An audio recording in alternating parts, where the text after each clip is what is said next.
Something all successful coders have in common are fantastic coding projects. No matter what level you are, whether it be a freshman in college, a student completing boot camps, or a senior developer, coding projects are essential to get hired.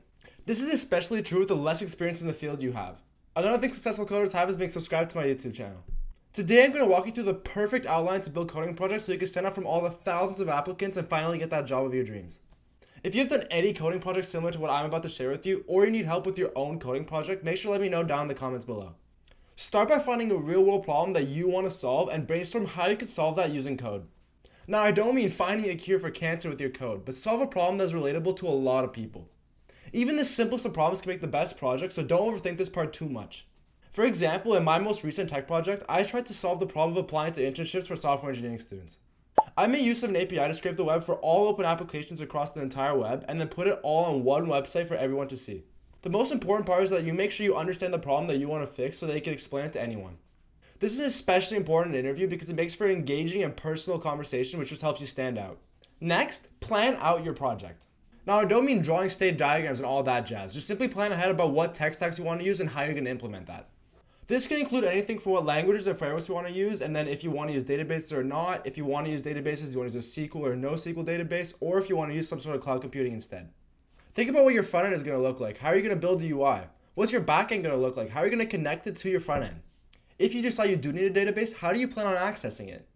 All of this needs to be figured out before you start the project so you do not waste any time. The worst feeling is when you make perfect code for one aspect of web development, such as front end or back end, but you do not know how to connect it, so then you end up wasting your time. Then, make sure you plan on how you're going to deploy this project so anyone online can see it. It is crucial that anyone online can see this project, especially if you plan on showcasing this project to get jobs. Personally, I recommend using Netlify to host your front end applications, and then use EC2 instances on AWS to host all your back end. Whatever you need to do to get your project up and running, even if it's a pain, will just show that you understand that other side of software engineering, which is deployment, and that's crucial if you want to land a tech job.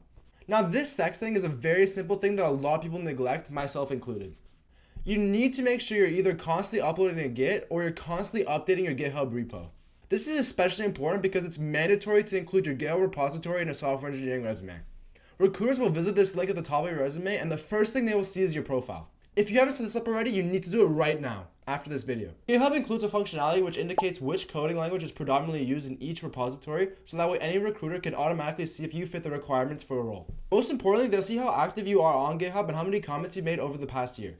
As you can see, I used to make the mistake of not continuously updating my GitHub, so it looks like I didn't really do much work here, even though that's not true. Ever since I've changed this, I've appeared much more active on GitHub, and it truly reflects how passionate I am about coding and my coding projects. Now for everyone's favorite thing, testing. Now, testing is not something that people think is crucial in their coding projects because you're not going to be losing anyone money or it's not going to impact anyone dramatically. However, if you do include testing in your coding projects, it just shows that you have commitment to proper software engineering etiquette. If a recruiter sees even some simple test cases in your GitHub repository, it shows that you're willing to put that extra effort in.